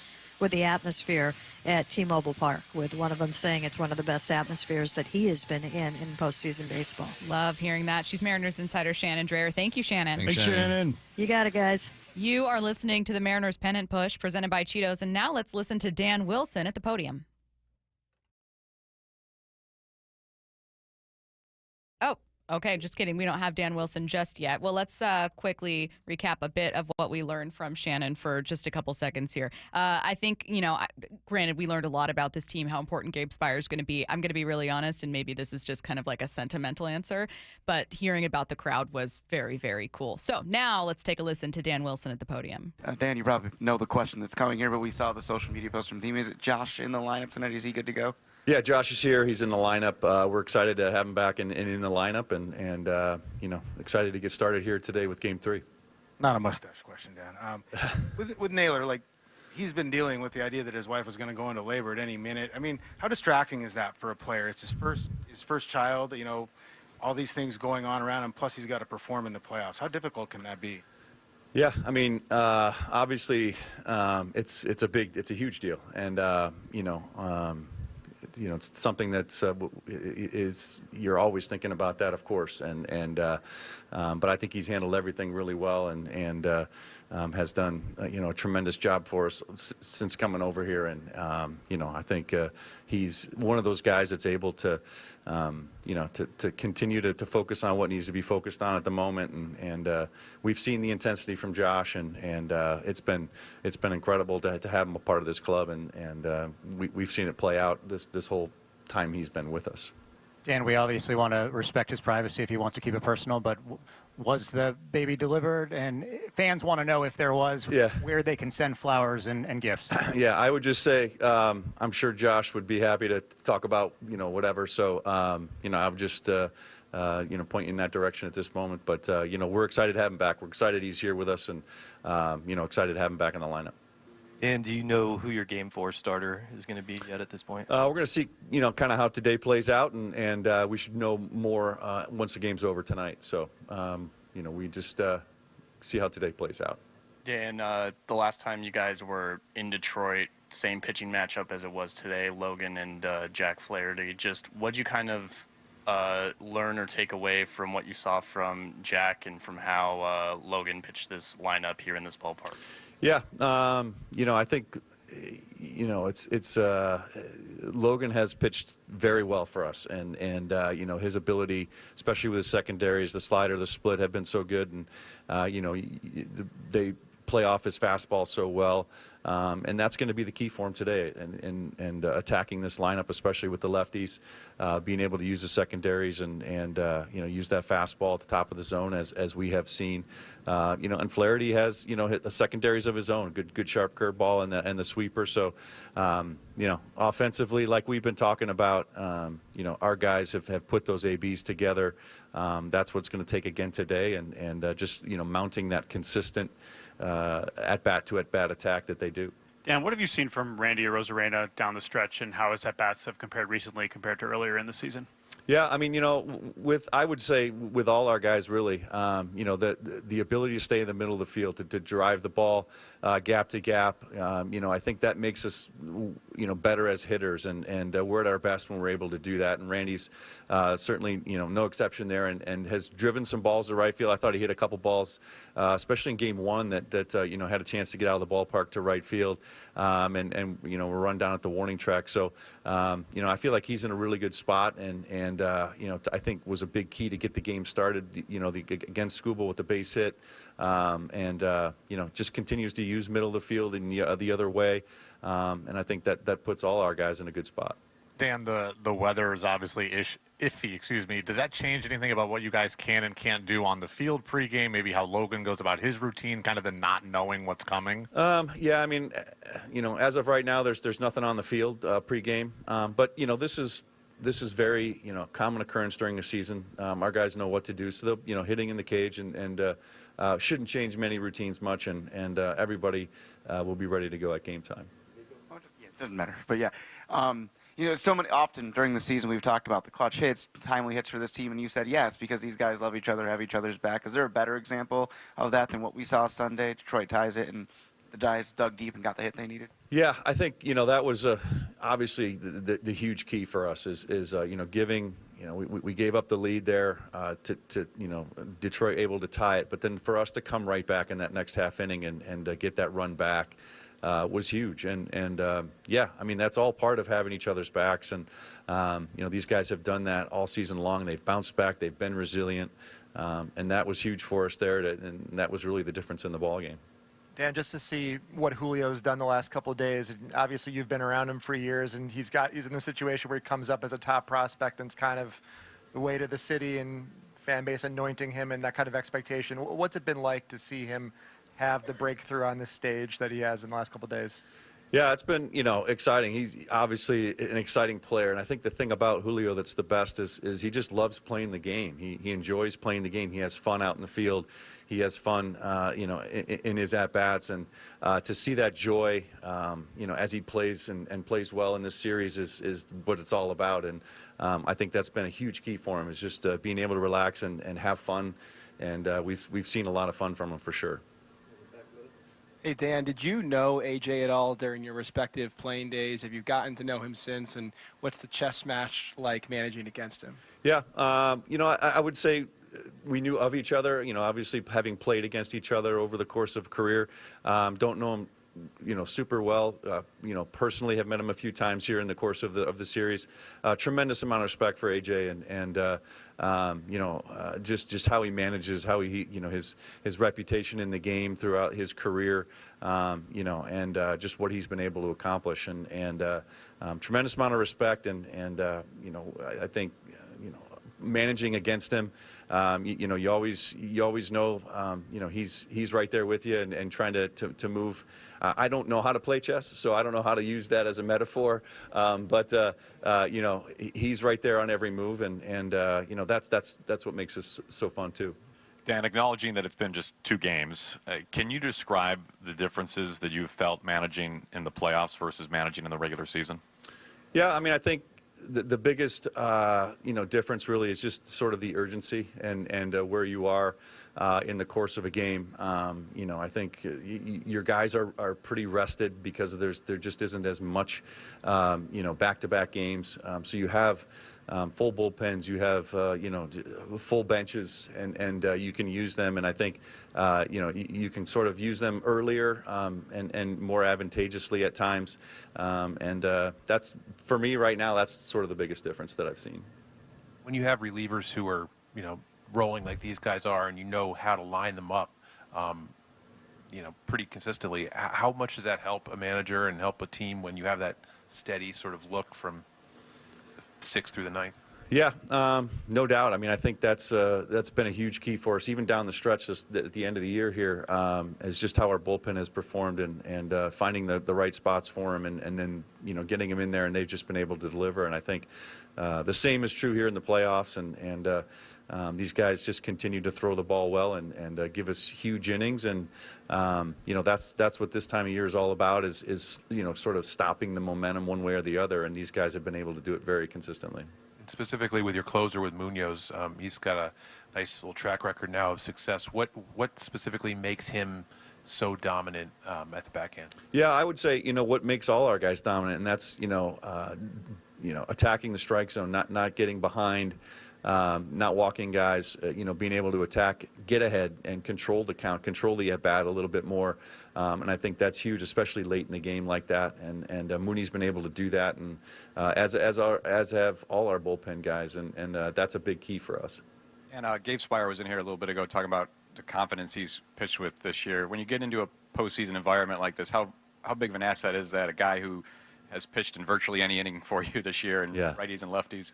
Yeah, I mean, confidence is what this game is about, and anytime you can find that confidence and have that and hold on to it, that's a benefit. And Gabe has thrown the ball extremely well, really from beginning to end this year, and he's come up huge in a lot of big moments for us. And you're right, it's been righties and lefties. It doesn't matter. And he's been able to do it, and tremendous amount of confidence in what he's given us all season long. And this is a good time to feel confident, because you're going to find yourself in those kinds of situations. And it's clear that Cal helps Julio in terms of the lineup, but does the attention he gets from other teams and nationally in the media take some of the pressure off Julio to kind of allow him to play more free, knowing that he doesn't feel like he has to kind of carry the weight? I mean, probably a better question for him. But I think, again, just, watching, the way those guys have played this year, and how it's kind of gone, back-to-back in the order, it seems to have played out pretty well. And they seem to have been able to sort of work a nice balance. And how that plays out in their mind, not sure. But certainly it's been a powerful 2-3 punch for us, for sure. The Mariners have shown they can change a very important trend, and that's huge for a win today. Let's talk to Gary Hill about it next on your home for the Mariners pennant push, Seattle Sports and the Seattle Sports app. MLB Network insider John Morosi every week with Wyman and Bob. Well, I had the pleasure of hanging out with Dave. Got a chance to do a couple shows with him. Oh, that was quite a weekend, my friend. And Dave, I got to tell you, Bob is all heart, man. He is all invested in these games. I'm so programmed to try to watch these tense games with an air of equanimity. But, man, I love how Bob brings the emotional investment to this. It is a great way to experience sports. See the full conversation on the Seattle Sports YouTube page. Everyone wants to get the best deal they can when they buy a car, but what about when you want to sell your car? Of course, you want to get the most money possible, obviously, but how can you get the most you possibly can without trying to sell it yourself? Well, that's where my friends at Wayscar Ford in Auburn step in. Not only will they buy your car today, but that's just the beginning. Once they resell your old car, they send you another check for 50% of the profit of the sale of your old car. Seriously, they've already given back over $800,000 to customers. It's such a great offer, and I know exactly what you're thinking. Okay, but how are they able to do it? It's not a consignment. You get paid for your car right away. Wayscar Ford pays you right up front. They buy your car for fair market value. No more insurance, no more maintenance, no more storage. Then they pay you half the profit when they resell your car. It's that easy. Get the most money possible for your old car at Wayscar Ford Isuzu in Auburn, and let them do the work. WayscarFord.com. $5,000. That's the average amount of money people in the U.S. are now spending on gas in a year. $5,000. That's crazy. If you drive, you have to download Upside, the free app that gives you cash back every time you get gas. That's right. You can earn real cash back with Upside just by buying the gas you're already buying. You can literally start earning cash back today. I use Upside every time I fill up, and I've already made around $200-$300. You're putting gas in your car anyway. Why not get real cash back? If you like free money, download Upside. I'm saving the cash I earn from using Upside to help pay for a vacation later this year. Download the free Upside app now to earn cash back every time you buy gas. Use promo code POWER to get an extra 25 cents per gallon on your first tank. You can cash out anytime right to your bank, PayPal, or a gift card for Amazon and other brands. Just download the free Upside app and use promo code POWER for a 25 cents per gallon bonus on your first tank. That's code POWER for a 25 cents per gallon bonus.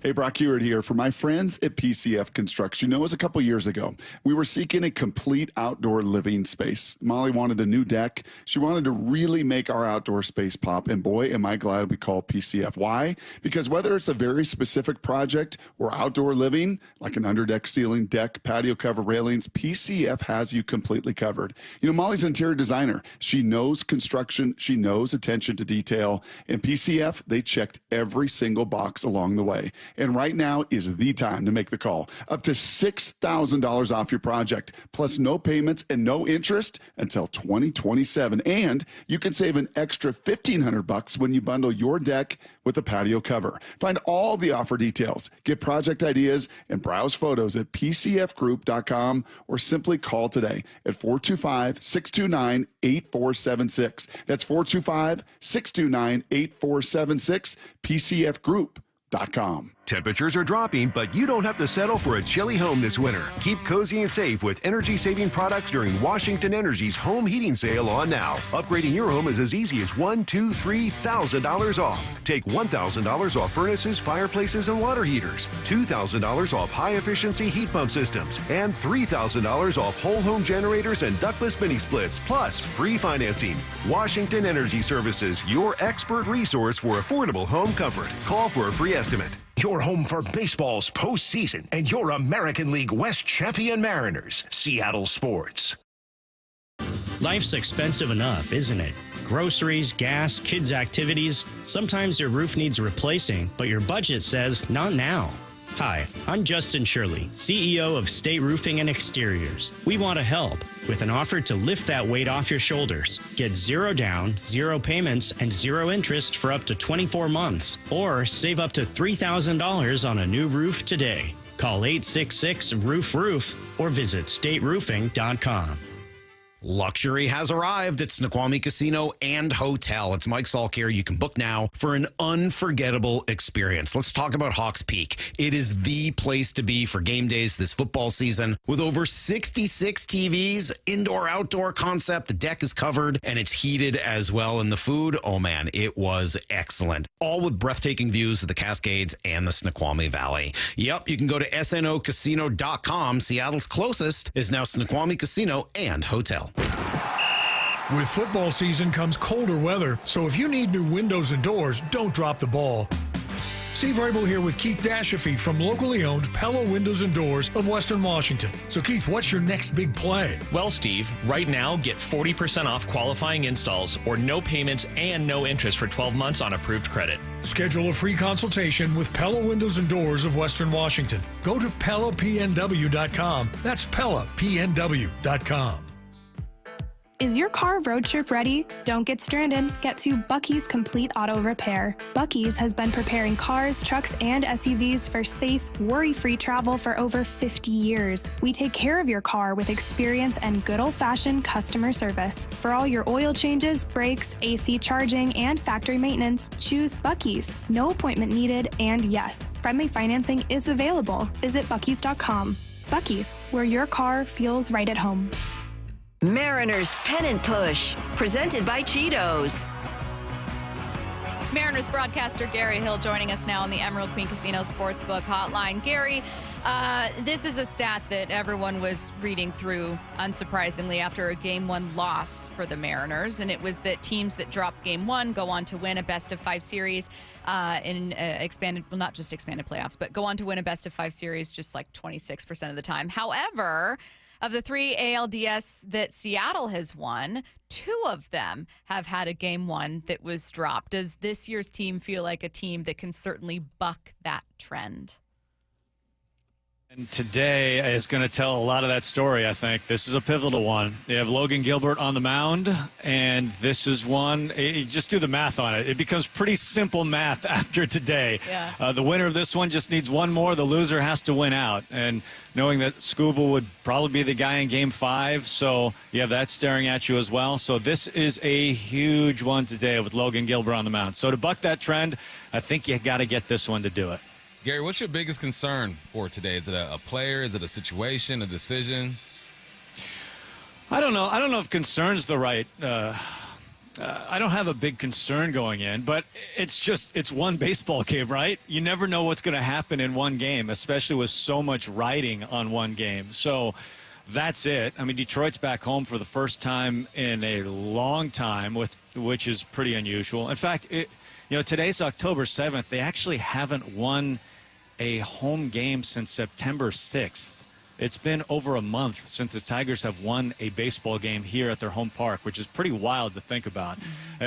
They were in a really bad stretch the last time they were here. They lost every single game in a homestand. So place is going to be rocking. I don't know if they'll equal Seattle, but it'll be rocking, and they'll be excited.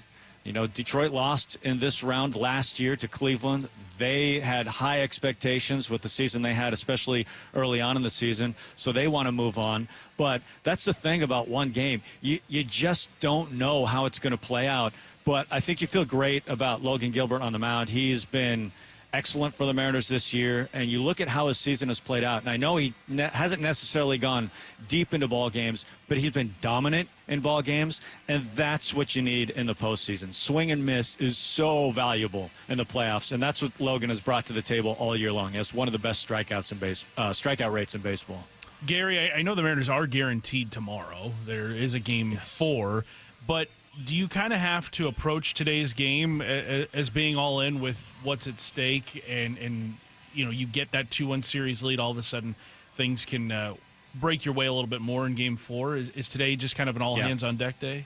Yeah, I think so. And I think the pivot point for me, when you look at how the Tigers lineup is, and today we see Carpenter at the top, and A.J. Hinch was very upfront about this. He's talked about kind of the 2 pivot points in game 1 and game 2 of the series have revolved around Carpenter at the plate. And I don't think it'll be any different in this game. The question is, will it be the 5th, maybe the 6th, maybe the 7th? And that's when Gabe Speier has been called upon and will be called upon in that situation to face Carpenter. So that's kind of one of those moments where, okay, how aggressive do you get? Because I do think you have to manage this one like it's the season. Because, yes, if they lost, it wouldn't be over, but it gets really hard if they lose this one to take the series. So this is a huge game, and I think you do have to manage it that way. It is rainy out. We're waiting to see about a start for this one. So with that context of the weather and temperature being what it is, am I wrong in wondering if the Mariners' bats heat up a little bit today for a day game outside of T-Mobile? It could happen. There are a couple of games into this, so I wouldn't be surprised if they got the lumber going. It would be, when I look at, okay, what's going to be the key to winning this series? Like, if you want to take the 2 games here in Detroit, clearly they're going to have to pitch well. That's going to be part of it. But I think the sticks are going to have to come alive, especially looking ahead to a matchup tomorrow. That's one where they're going to have to put some runs on the board, I think, to take it. So there's certainly a chance. Cal and Julio have had very good series so far. We haven't seen a ton of power outside of Polanco, but we could see it in a day like this. I know it's drizzly and damp and kind of gross outside, but, Mariners have played in this sort of thing before, so we'll see if they can get the bats going today. Gary, what's the scouting report on Flaherty? He's a veteran guy who has been here before. He was in the playoff run with the Dodgers last year when they won the World Series. He didn't have a great season. He's got really good stuff, but he just had a tough time putting it together this year. He had an ERA, over 4.5 this season. He got hit hard at times. He's pitched in the postseason already once this year. He was pulled in the 5th inning. It was game 3 against Cleveland. It was, a must-win situation, obviously, in game 3. So he got pulled early in that start, but he gave them quality. So he's a veteran guy that's been there, but he is someone that the Mariners can get to. Gary, you're one of the biggest baseball sickos I know. So how... I take that as a compliment. Yeah, exactly. I meant that very complimentary. We've got Alex Mayer also coming up, who's another one of the biggest baseball sickos I know. I just want to know, how much fun is this getting to call these playoff games? Because obviously we know the history of the Mariners franchise. These don't happen very often, but I imagine for you getting to be on the mic for these is probably one of the biggest thrills of your career. Oh, yeah. The greatest times of my life, simply put. That's the bottom line. No, it's been amazing. And especially being in the building for the first 2. And for those that were there and for those that listened and watched, it was like nothing I've ever seen before. The building was amazing. Mariner fans were incredible. I talked about this going into the series because I feel like it's probably not just a Mariners fan thing. I feel like this is a Seattle sports fan thing. I feel like Mariner fans weren't going to the ball game to just watch a game or just casually be a spectator. I always feel like Mariner fans are going to feel like I am going to be a factor in this game. I am going to make a difference in this game. I'm going to help my team win because I feel like Mariner fans are going to the park thinking, I'm part of this team. I'm going to help the team win. So I always feel like that's what the fans are going to the ballpark to do. And boy, did we feel that in the 2 days. So between just calling the playoff games and just experience the building. I remember looking down from our vantage point in our broadcast booth, when Cal scores off the Julio double, right? And it was wild because it looked like the entire building was alive. Everyone was just jumping. There was all this movement, and it was so loud, and everything was moving. It looked like the entire building was just one living being. It was such a hard thing to describe. It's so wild. So I'm hoping to experience more of those games, too. And today will help lead to those if they win this one. Yeah, it's like an earthquake when you see like a cement floor or moving, and you're like, how's pavement rippling? That's so crazy. All right, so in addition to being on FS1, today's broadcast is also on Seattle Sports, 7:10 a.m. with Rick Riz, Aaron Goldsmith, and Gary Hill Jr. Thanks, Gary. Thanks, Gary. Anytime. All right, you are listening to the Mariners Pennant Push presented by Cheetos. Alex Mayer joining us next. After a split of the first two at T-Mobile. Blasted left field. He's done it again. Jorge Polanco. It's Trident's up for Game 3 in Detroit. I know they're not going to like us over there. The Mariners look to pull ahead in the best-of-5 division series today. First pitch at 1:08. Extended pregame coverage starting at 10 a.m. And there's only one place you can hear the American League West champion Mariners in the playoffs. Seattle Sports on 710 and the Seattle Sports app. Coach Saban here, and let me tell you, every second matters. Preparation is everything, and that's why I trust Kidde Smoke Alarms. And as North America's #1 home fire safety brand, they're built to respond over 25% faster to smoke detection. Kidde helps protect what matters the most. Find it at the Home Depot. How doers get more done. #1 claim based on total household installations as of December 2023. 29% faster average smoke detection based on internal testing of smoldering wood fires for Kidde 9th edition versus leading competitor 8th edition product. Dive into the Marvel Universe on the official Marvel Podcast with the stars of the MCU. Everybody's going to be talking about whether we're casting for this character. The creators of Marvel Comics. Spider-Man is the greatest fictional character in history. And Marvel Studios' Kevin Feige. But if you want the real answer, if we're trying to get real on this podcast, giving you exclusive access to Marvel's adventures like never before. The official Marvel Podcast. New episodes every Wednesday wherever you listen to podcasts. Here's a tale of Becky. Didn't know what to do with new meds prescribed and no real cost clue. She squinted at prices, that can't be right. Then tapped GoodRx and saw the light. She can get a deal. Book telehealth if she feels. Learn about those meds without any stress. That one little app does all the rest. Even my horse downloaded it. Dang, save time and money on prescriptions. Check GoodRx. GoodRx is not insurance. Ryan Reynolds here from Mint Mobile with a message for everyone paying big wireless way too much. Please, for the love of everything good in this world, stop. With Mint, you can get premium wireless for just $15 a month. Of course, if you enjoy overpaying, no judgments, but that's weird.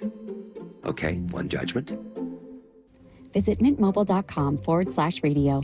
Upfront payment of $45 for 3-month plan, equivalent to $15 per month required. Intro rate first 3 months only, then full price plan options available. Taxes and fees extra. See full terms at mintmobile.com. Rain is coming. Is your roof ready? The rainy season is approaching fast, Seattle, and 3 Tree Roofing has your roof replacement covered. Get $500 off by scheduling your free estimate at 3treeroofing.com. Their professional installers guarantee a seamless replacement this rainy season. 3 Tree Roofing, your Puget Sound roofing experts.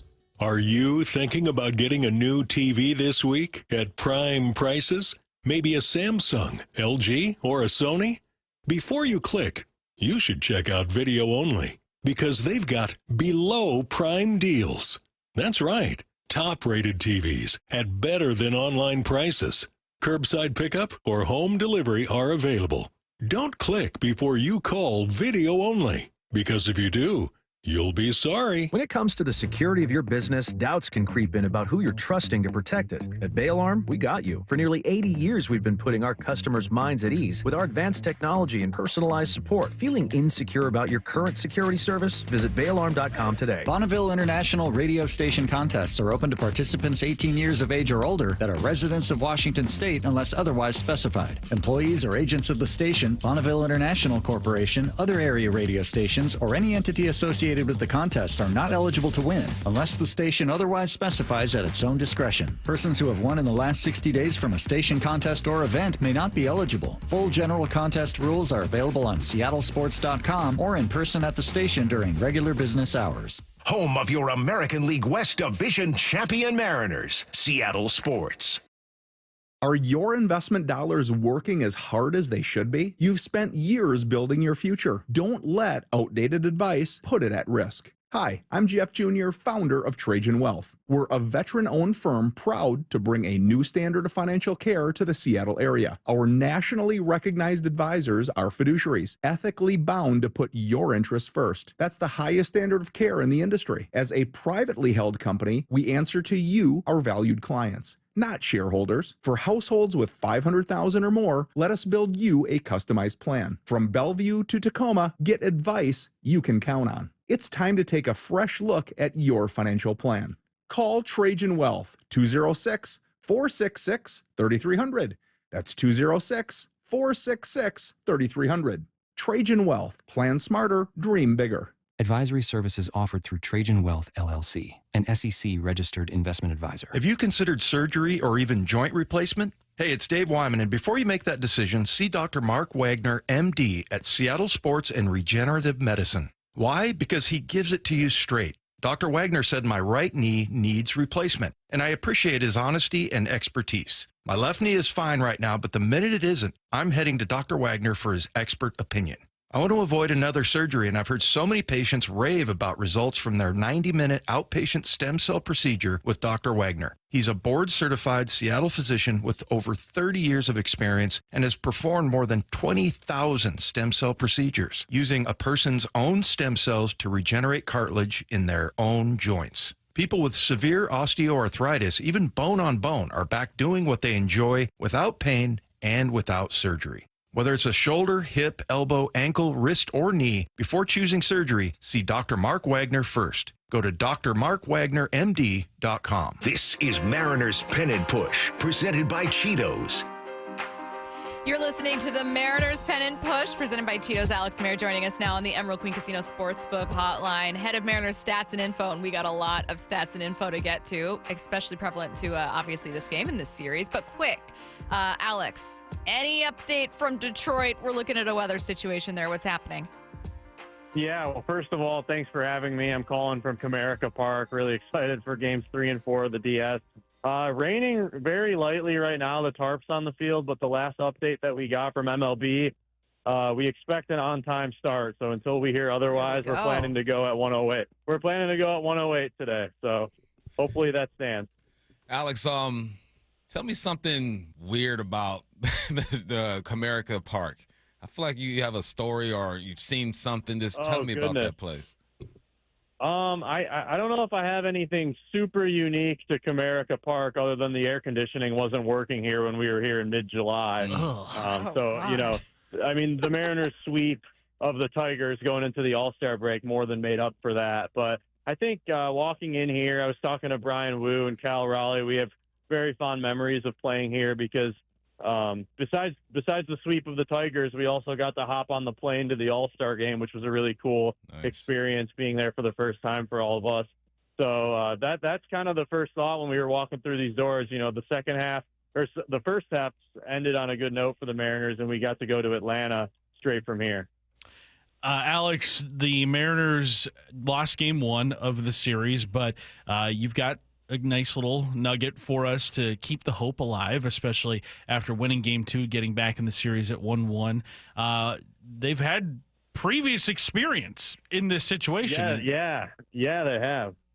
Yeah, so the Mariners have advanced to the ALCS 3 times in franchise history, as you guys know, 95, 2000, and 2001. And of those 3, 2 different times they actually lost game 1 of the DS, and basically the 2 best years in franchise history, I think most would agree on, 95 and 01. They actually lost game 1 of the DS and then stormed back to win the series. So I think if history repeats itself, we're feeling pretty good about 2025. Speaking of history, let's talk about some playoff experience. When this team went to wild card against Toronto in 2022, I remember thinking, God, I wonder if a lack of playoff experience for so many of these guys is going to pop up. And frankly, for me covering it and for so many fans watching, it was the first time seeing maybe a playoff game or just a completely new experience. This time around, I was looking at Flaherty and I was going, oh my God, this is his 12th postseason appearance, and I'm looking at it going, God, it's Logan's first. And then I realized, wait a minute, there's actually a lot of playoff experience on this Mariners roster now. Yeah, I'd call it a sneaky amount of playoff experience. I mean, we have a handful of guys that were with us back in 22 when we played the 5 games against the Blue Jays and Astros. That's obviously Cal, JP, Julio, Gino, some of the pitchers. But you look at some of the additions that we've made since 2022, and it jumps off the page to me. I mean, you've got a handful of World Series champs in Victor Robles for the 2019 Nationals, both Mitch Garver and Luke Jackson from the Rangers a couple years ago. But you also have guys like Randy Arozarena, who I think had 10 postseason home runs before he even won Rookie of the Year, which is just a hilarious nugget to me. Obviously, Josh Naylor with Cleveland, Jorge Polanco with Minnesota. You have over half the roster with postseason experience going into this season. So I think that bodes well for the Mariners. And also, you saw them bounce back in Game 2, and I think a lot of the experience played into that, rebounding from a Game 1 loss. Speaking of experience, how do you think this team has matured throughout the year? Ooh, that's a good one. So yeah, I mean, I think they definitely have. I think they had to fight through a lot of adversity. I mean, it would have been easy to just kind of pack it up after the skid in late August and early September, a couple really rough road trips. But as we saw, they rattled off 17 wins in 18 games. The well-documented team meeting in Tampa, which was followed by a couple losses, but then the hot streak got started that Saturday in Atlanta, so which was also, I guess, triggered by mustaches and Etsy witches. But the team's definitely been able to fight through adversity better in recent months than I think they were at the beginning of the season. Alex, this has nothing to do with today's game, but Stacy and I need to know, how the heck did you guys get a hold of Jeff Probst to film a pump-up video? Survivor host, legend, Northwest native Jeff Probst. One of our icons. You know, I'm not totally sure at how that got put together, but I've got to shout out my guy Tyler Thompson, who does our experiential marketing. One of, if not the best, in-game entertainment in all of Major League Baseball. So I'm sure Tyler and his team put something together to make that happen. Now, do you know if Luke Raley had a reaction to it? Because he's also a Survivor super fan. That's right. Did he say anything? I'm not sure. I realize that's horrible reporting. This better be information I see in the packet for Game 4. I know. You know what? Maybe Shannon Drayer might have it. She's the insider, so maybe she's got it. But I know. I'm not sure, and I feel bad. That's okay. I was talking about with Gary, hoping that maybe some more power shows up in this game. And I think I was just maybe desperately hoping that a day game would make the difference, and maybe the marine layers out here. And, I know it's a little chilly there, but all of that being said, the Mariners are bringing a lot of power into this. Even if runs don't come quite as easily in the postseason, it feels like there's just so much more of that with Seattle's lineup. If you were to choose someone for these 2 games that you think, God, he's just bringing a ton of pop, and I think he could take off, is there someone you're looking to? Julio has just been kind of in the groove, so I guess he's like my 1A, and he's also hit exceptionally well at Comerica Park. He's hitting over 400 here. He's got 5 career home runs at Comerica, and he doesn't play a ton of games here, obviously. And if you'd remember, on July 11th is kind of when Julio completely flipped the script of his 2025 season, and we were in Detroit for those 3 games, July 11th, 12th, and 13th. So my 1A is Julio. And then my 1B, I would say Randy Arozarena. I mean, we mentioned the postseason experience, a lot of big moments with the Tampa Bay Rays, including when they made it to the World Series in 2020. So I keep kind of just waiting for Randy to break out, like I think so many Mariners fans are. So I'll go 1A Julio, 1B Randy. All right. Mariners stats and info, one of our absolute favorites, Alex Mayer. Thanks, Alex. Thanks, Alex. Thank you, guys. Go Mariners. All right, go Mariners. No kidding. Okay, so your lineup is out. Arozarena leading off. Raleigh, Rodriguez, Polanco. Naylor is here.